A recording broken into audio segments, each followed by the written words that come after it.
My stepmother gave my entire college fund to her daughter, laughing that I wasn't real family anyway. She went pale when my lawyer walked in and served her with an asset seizure order for probate fraud. The manila envelope hit the tablecloth before Priya said a single word, and it landed with a flat, final sound, like something being slammed shut rather than opened. Renee's wine glass tipped over. Merlot bled into the white cloth in a shape like a reaching hand. Nobody moved to blot it. "Renee Vance," Priya said, and her voice was the calmest thing in the room. "You're being served notice of an emergency asset freeze, effective immediately, pending a probate fraud hearing before Judge Foss on the 14th. I watched the color leave my stepmother's face in real time. Not a figure of speech, an actual physical thing, like watching a bruise happen in reverse. Her mouth opened. Nothing came out of it. My father's fork was still halfway to his plate, chicken piccata going cold and glassy. Piper, 10 years old and utterly lost, looked between the adults like she was waiting for someone to explain the joke. There wasn't one. There hadn't been one in 3 weeks, not since the night Renee laughed across a birthday cake and told me, in front of the whole family, that I wasn't real family anyway. But to understand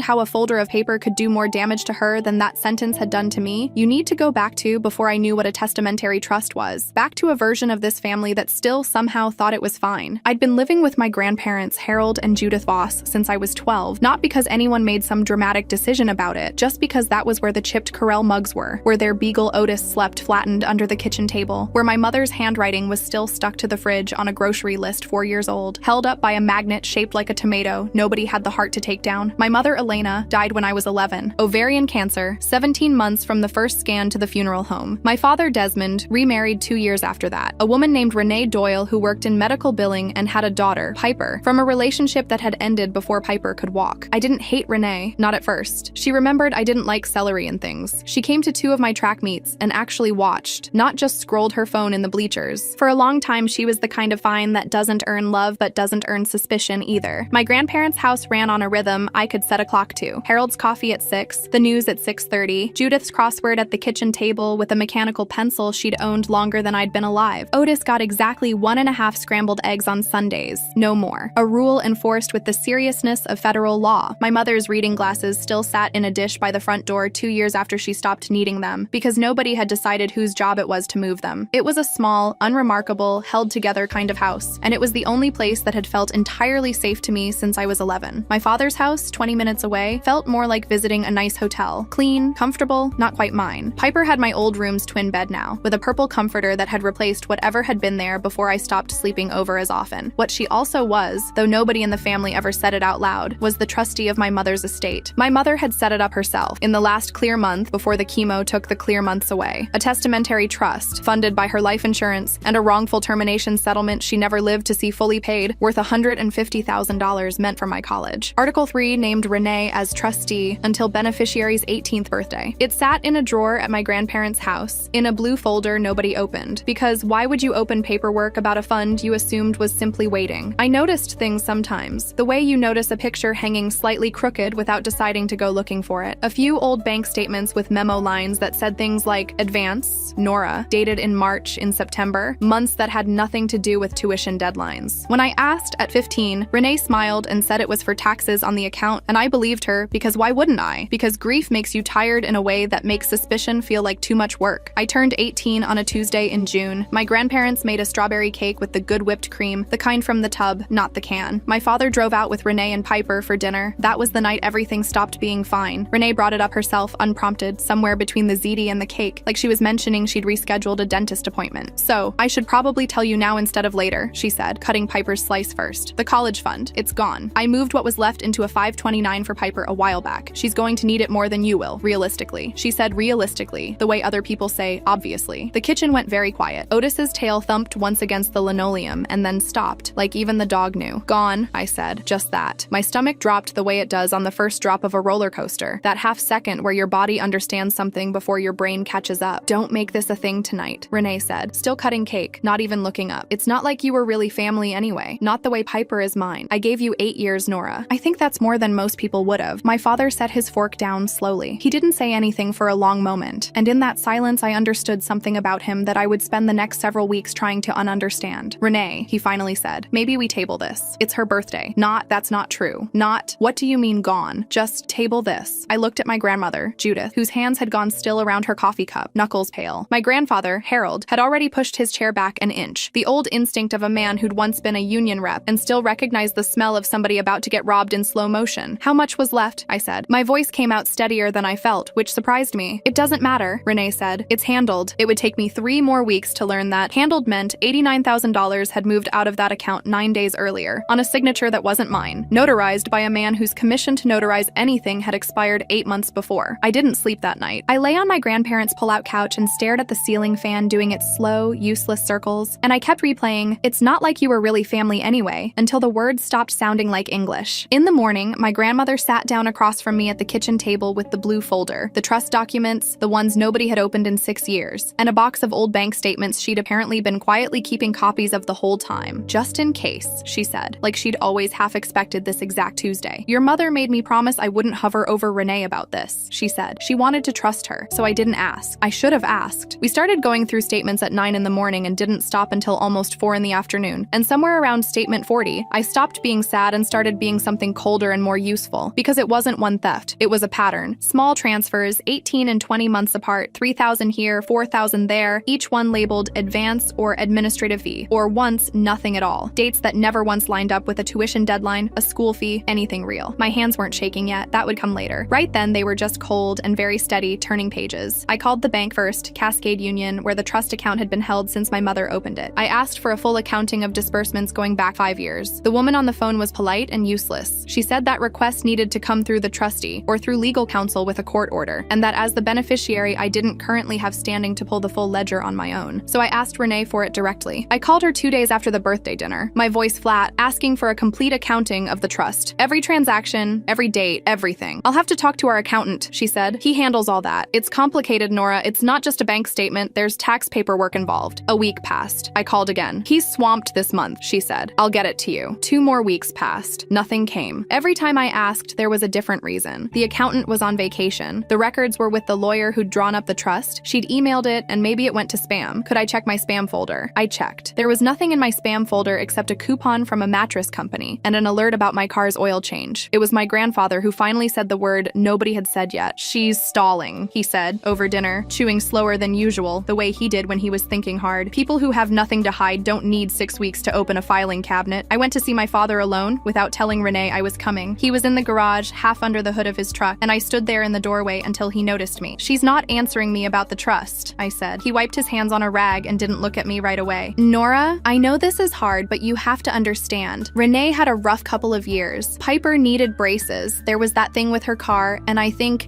some of that money went to medical stuff for Piper a while back, an ER visit, and Renee didn't want to make a big deal out of borrowing against it because she always planned to put it back." "Borrowing?" I repeated. "She's not a bad person," he said. "She's just been under a lot of pressure since she lost the billing job." I didn't know yet whether any of that was true or whether it was just the story Renee had told him to keep him calm, the way you tell a story to a child to keep them from crying in a grocery store. What I knew was that my own father was defending a stranger's decision to spend my dead mother's money without once asking whether it was legal, whether it was documented, whether it was true. "I'm going to talk to a lawyer," I told him. Something in his face closed like a door. "Don't do that to this family," he said. "Don't turn this into a lawsuit over a misunderstanding." That word, family, again, like a hand pressed flat against my chest, pushing me backward out of a room I'd been born into. By the following week, it wasn't just my father saying it. Renee had a large extended family, 3 sisters, a rotating cast of cousins, a group chat called Vance Doyle Fam that I'd been added to 2 Thanksgivings ago and mostly ignored. I found out what was being said in it because my Aunt Carla, my father's older sister, forwarded me screenshots without comment, just a single line above them that said, "Thought you should see this." Renee had posted a long message to the group 2 days after the birthday dinner, before I'd even called legal aid. "Just want to get ahead of any drama," it started. "Nora's upset about some misunderstanding with her college money, and I think she's planning to make it a whole legal thing, which honestly breaks my heart after everything I've done for that girl. I'm not perfect, but I've never once treated her like anything other than mine. Please just keep her and Desmond in your prayers. This is really hard on all of us." Underneath it, a cousin I'd met maybe 4 times had written, "Sending love. Family stuff is so hard. Hope she comes around." Someone else had used 3 praying hands emojis. Nobody had asked a single question about where $150,000 had gone. My Aunt Judy, Renee's sister, not to be confused with my grandmother Judith, a coincidence that had always mildly annoyed me, called me directly that Thursday. "I just think," she said, in the careful, coaching tone of someone who'd rehearsed the call in the car beforehand, "that whatever happened, lawyers make everything so much worse. Families that go to court over money never recover from it. Have you thought about just sitting down with Renee, one-on-one, without anyone official in the room? Would you have said that to me if a stranger took $89,000 out of my bank account?" I said. "Or is it only families that get the informal treatment? She didn't have an answer for that. Neither did the group chat when I finally posted the one message I sent to it before muting it entirely. I asked for a full accounting of my trust 6 weeks ago. I still don't have one. That's not a misunderstanding, that's a stalling tactic. I'm not doing this for drama. I'm doing it because it's the only way I'll ever actually know what happened to my mother's money. 3 people left the chat within the hour. Nobody wrote back. My hands were shaking by the time I put my phone down that night. Not from anger exactly, more from the specific lonely vertigo of watching an entire extended family choose comfort over a single question. I sat on the porch steps at my grandparents' house until Judith came out and sat next to me without saying anything, the way she does, and eventually I stopped shaking and went inside. Legal Aid had a trust and estates intake line, and the woman who called me back 3 days later introduced herself as Priya Anand, 6 years specializing in trust and estate fraud, most of it exactly this shape, a fiduciary who'd controlled an account nobody else was watching. She had a calm, unhurried way of talking that made my hands stop shaking for the first time in weeks, just from hearing it. "Bring me everything your grandmother has," she said. "Every statement, every email, anything with a date on it. We start with a formal accounting demand. If she won't produce one voluntarily, we petition the probate court to compel it." The petition took 4 days to file and 11 more to force a response. When Renee's attorney, a heavyset man named Grant Ferris, who, it would later turn out, had no relation at all to the notary whose name was also Ferris, a coincidence that confused everyone for a solid week, finally produced documentation. It wasn't a full accounting. It was one document. A single-page distribution authorization form dated 9 days after my 18th birthday, releasing the remaining balance of the trust, $89,311, into an account in Renee's name at the beneficiary's written request and consent. My signature was on it. I stared at that page in Priya's office for a long time before I said anything. "I never signed this," I finally said. "I believe you," Priya said. "Now we prove it." That was the moment the case stopped being about a family disagreement and started being about a forged legal instrument, and it was also, I'd learn much later, the moment Renee's own story started to genuinely frighten her, because the form was dated to a Thursday I'd spent 400 miles away, at a regional track qualifier in another state, a fact that existed in exactly the kind of boring bureaucratic record nobody thinks to fake. A hotel folio, a coach's roster, a school attendance. Log, a time-stamped photo my grandmother had texted me that same afternoon of Otis wearing a birthday hat for no reason, because it was a Tuesday and she'd been bored. Priya subpoenaed the hotel records herself. When they came back, showing my check-in 6 hours before the documents stated signing time, 3 states away. She set them next to the distribution authorization form on her conference table and just looked at me. "This isn't sloppy," she said. "This is someone who thought no one would ever check." The forensic side of it moved fast once the court took it seriously. Priya brought in Otto Reyes, a certified forensic document examiner with 22 years authenticating signatures for the state bar. A small, precise man who talked about ink pressure and stroke direction the way other people talk about weather. He examined the notarization first, a stamp from a notary named Wallace Ferris, whose commission, according to the state notary division, had lapsed 8 months before the date on my supposed signature. Not suspended, not revoked, simply expired, quietly, the kind of clerical lapse that meant nothing until someone tried to use it to move $89,000. An expired commission doesn't automatically mean fraud, Reyes told me, in the flat, careful way expert witnesses talk, like they're already picturing themselves on a stand. But paired with a signature exhibiting tracing artifacts, hesitation marks, inconsistent pen pressure consistent with copying rather than natural writing, it stops being a coincidence and starts being a pattern. Yvonne Marsh, the trust officer at Cascade Union who'd handled the account for 10 years, was subpoenaed next, and it was her testimony that turned a bad signature into a bad 2 years. She pulled the full disbursement history Renee had spent 6 weeks refusing to produce, 41 separate transfers going back 26 months, totaling $61,000 and change before the final $89,000 drain, none of them matching a single tuition invoice, medical bill, or documented expense anywhere in the file. In 10 years managing custodial and testamentary accounts, Marsh said, "I flagged maybe 4 this irregular. This one should have been flagged internally. It wasn't, because the trustee had sole signing authority and nobody was required to co-sign until distribution." I sat through that testimony with my hands pressed flat against my knees, and I remember thinking about the checks with the crooked memo lines, the ones I'd noticed at 15, and let go because a smiling adult told me not to worry about it. It hadn't been one bad decision on one bad Tuesday. It had been 2 years of small, patient theft, dressed up in the kind of boring paperwork nobody reads twice. Before any of it reached a courtroom, there was a deposition, in a conference room 3 floors up from Priya's office, with a court reporter typing everything into a machine that made a sound like rain. Grant Ferris sat across from me representing Renee, a legal pad in front of him with almost nothing written on it, like he already knew this wasn't a case he could talk his way out of and was mostly there to see how bad it would look. "Isn't it true," he asked, "that you and your stepmother had a strained relationship even before this dispute? That you'd been looking for a reason to distance yourself from the family?" "No," I said. "I was looking for an accounting statement. I asked for one in June. weird. I'm sitting here in October because it took this long to get one. You don't deny that you'd already contacted an attorney before giving Mrs. Vance a full opportunity to explain the transfers. I gave her 6 weeks of opportunities, I said. She used all of them telling me the accountant was busy. Priya beside me didn't interrupt once, which she'd told me beforehand was the whole strategy. Let him ask, answer plainly, don't fill silences just because they're uncomfortable. When Ferris slid the distribution authorization form across the table, entered into the record as Exhibit C, and asked me to identify the signature at the bottom, I said, "That's supposed to be mine." "It isn't. You're certain?" "I was in a hotel 400 miles away when this says I signed it. There's a folio with my name on it. There's a coach who can put me on a bus that morning. I don't need to be certain. I need someone to check a calendar." He moved on after that, the way people do when a line of questioning stops being useful to them, and started asking about the trust document itself, Article 3, chain of custody, where the original had been kept, who'd had access to the drawer at my grandparents' house, whether anyone besides Renee could have altered it. Priya had already anticipated that one. The original trust binder, entered as Exhibit D, had never left my grandmother's fireproof lockbox, and Judith could account for every hour it had been out of that box in 6 years, mostly because she is the kind of person who writes things like that down without being asked. By the time the deposition ended, 2 hours later, I understood something Priya had tried to tell me earlier, and that I hadn't quite believed until I felt it happen in real time. The truth doesn't need to be dramatic to hold up under pressure. It just needs to be consistent and boring and provable, which is exactly the opposite of what Renee's version of events had been for 2 years. The assistant district attorney who eventually opened the criminal file, Naomi Sutter, 8 years prosecuting financial crimes, a voice like she'd used up all her patience for nonsense sometime around year 3, told Priya and me, in a conference room that smelled like old coffee, that the state was looking at 14 counts across the pattern of transfers and the single forged authorization, trustee fraud, forgery of a legal instrument, and, depending on what the notary investigation turned up, possible conspiracy if it turned out Wallace Ferris had known his commission had lapsed and stamped the document anyway. "We don't usually see it built this carefully," Sutter said. "Most people panic and take it all at once. She took it in pieces for 2 years, like she genuinely believed she'd put it back before anyone checked. I thought about that for a long time afterward. The idea that Renee might not have set out on day 1 to steal from a dead woman's daughter. That maybe it had started as $500 she meant to return and become $900, and become a story she told herself so many times it calcified into something she actually believed. That Piper needed it more. That I wasn't really hers to protect. That borrowing quietly was kinder than asking out loud. It didn't make it less of a theft. It just meant the woman across the table from my father wasn't a cartoon villain. She was someone who had built a completely sincere case for her own innocence, brick by brick, out of real fear about money and a real, if badly aimed, love for her own daughter. My father found this out roughly the same week I did, and it broke something in him that I don't think has fully gone back together since. He'd defended the ER visit story for weeks. When Sutter's office laid out the actual disbursement dates against Piper's actual medical records, 2 real ER visits, both under $400, both reimbursed by insurance within the month, there was no ER story left to defend. He came to my grandparents' house on a Sunday and sat at the kitchen table where Judith and I had first gone through the statements, and he put his head in his hands and didn't say anything for almost 10 minutes. "I let her tell me what I wanted to hear," he finally said, "because the alternative was admitting I married someone who could do this to you, and it was easier to be annoyed at you for making noise than to be furious at her for giving me a reason to." I didn't forgive him that day. I'm not sure I've fully forgiven him yet, but it was the first true thing he'd said since June. The freeze almost didn't happen in time. Priya got a call on a Wednesday from a contact at Cascade Union. Off the record, the kind of call a trust officer isn't technically supposed to make, but Yvonne Marsh had apparently developed her own opinions about the case by then, saying that Renee had opened a new custodial account in Piper's name 2 days earlier and had a pending request to transfer the remaining trust balance into it before the week was out, structured as 3 separate transfers, each one just under the threshold that you would automatically flag for manual review. "If that clears," Priya told me on the phone, "there's a real chance we never fully recover it. Once it's inside a minor's education account, unwinding it gets slower, messier, and it drags Piper into the middle of something that isn't her fault." Her voice had an edge of real urgency I hadn't heard from her before. "I need an emergency hearing before Judge Foss tomorrow morning. I need you there. I need everything. The statements, the hotel records, Reyes's report, all of it. Printed tonight." I didn't sleep that night either, but it was a different kind of not sleeping. My grandmother and I at the kitchen table again, printer running until almost 1 in the morning. Otis asleep against my feet like he understood something was happening even if he didn't know what. The hearing was in a small courtroom on the 3rd floor of the county building, the kind with fluorescent lights and a clock that ran 4 minutes slow, and I sat in the front row with my grandmother's hand wrapped around mine so tightly I could feel her wedding ring pressing into my fingers. Grant Ferris argued that an emergency freeze was premature, that his client deserved a full hearing before any funds were restricted, that a 10-year-old's education account shouldn't be weaponized in what he called a family dispute over interpretation. Judge Marguerite Foss, 11 years on the probate bench, let him finish without interrupting once, and then looked at the printed disbursement history in front of her her for what felt like a very long time before she spoke. "Counsel," she finally said. "I've read Ms. Marsh's ledger. I've read Mr. Reyes's report. I've read the hotel folio. This isn't an interpretation dispute. This is 41 transfers over 2 years that don't correspond to a single documented expense, followed by an $89,000 authorization signed by a girl who was 400 miles away when it was supposedly notarized. I'm not weighing two competing family stories today. I'm weighing whether there's probable cause that assets subject to this court's jurisdiction are actively being moved to defeat a future judgment. There is." She granted the freeze after 18 minutes of argument, effective the moment it was served, and set the full probate fraud hearing for the 14th. Priya had one more decision to make, and she made it fast. Whether to have Renee served through her attorney, quietly, over email, or in person that same evening, before the pending transfer could clear. "She invited you both to dinner tonight," Priya said when I called to ask what came next. My father had mentioned it that morning, awkward and hopeful, like a dinner could undo 3 weeks. "She thinks it's a chance to smooth things over before the hearing. I think it's our best shot at serving her before that transfer window closes." So I said yes to the dinner. I sat at that table and ate chicken piccata I didn't taste, waiting, while Renee smiled at me in a way that almost looked like relief, like she thought the worst had already happened and now we could all just be fine again. And then Priya walked in, exactly at 7:40, exactly as we'd planned, and set the envelope down on the tablecloth. What happened after the wine glass tipped and the color left Renee's face is the part I've replayed the most, because it's the part where I finally understood what my grandfather had been trying to tell me back in June, about people who stall having something to hide. Renee didn't deny it. She didn't ask what asset freeze meant, or who Judge Foss was, or demand to see a warrant that didn't exist because this wasn't that kind of order. She just looked at the envelope and then at my father and said very quietly, "I was going to put it back." "Put back the whole $150,000, I said, "or just the part you got caught taking?" She didn't answer that. Piper had started to cry, not because she understood any of it, just because the room felt wrong, and my father reached over and pulled her into his lap without looking at either of us. I want to say the story ends there, with the envelope on the table and the wine soaking into the cloth, but that's not how these things actually end. There was one more turn coming, and it was the one that took the satisfaction out of it. The restitution order, when it came down 6 weeks later, required Renee to return the full $150,000 plus statutory interest, but by then, the $89,000 transfer had already partially cleared into Piper's new custodial account before the freeze caught it, $17,000 of it sitting there, technically Piper's, technically funded entirely by fraud. The court ordered it clawed back, which meant a 10-year-old girl who'd done nothing but eat cake at her own kitchen table watched $17,000 disappear from an account she didn't know she had, taken by the same court that was supposed to be protecting people like me. "She's not guilty of anything," I told Naomi Sutter the week the clawback order was finalized, my stomach tight in a way I hadn't expected. "It doesn't feel like justice if it costs her too. It rarely feels clean," Sutter said. "The money doesn't know whose fault it was. It just knows where it came from." My father and Renee didn't divorce. I thought they would. Instead, something quieter and harder happened. She pled to the reduced counts Sutter's office offered in exchange for full restitution and no additional victims to prosecute, 3 years of probation, mandatory financial monitoring, and a court record that will follow her for the rest of her working life. My father stayed. I don't fully understand why, and I've stopped asking him to explain it to me in a way that would make me feel better, because I don't think he has an answer that would. The exact figure the court ordered returned to my trust, principal, interest, penalties, came to $150,317.42. I remember the number specifically because it was so exact, so unlike the round, careless numbers on Renee's memo lines, that it felt like the one honest thing to come out of the whole case. A debt measured down to the cent, because somebody had finally bothered to count. I used $11,000 of it that fall to set up a small scholarship at my old high school in my mother's name, the Elena Vance Memorial Fund, $2,000 a year for a graduating senior who'd lost a parent, administered by the school's actual finance office, with an actual cosigner, because I have very particular feelings now about money that only one person controls. I saw Renee once more before I left for school at my grandparents' house of all places. She'd come to drop off a box of things I'd left at my father's years ago, and she stood on the porch instead of coming in, which felt right. "I know you think I never cared about you," she said. "I don't think that," I said. "I think you cared about me right up until the moment it cost you something. That's not the same as not caring. It's just not enough." She didn't have anything to say back to that. She put the box down, and she left, and I carried it inside and set it on the kitchen table where the blue folder used to sit, where my grandmother had once told me she should have asked more questions, where a chipped Corelle mug still sat in the drying rack the way it always had. Real family, I've decided, was never the word she got to define. It was the two people who spent an entire Tuesday going through old bank statements with me instead of telling me not to make a thing of it. It still is.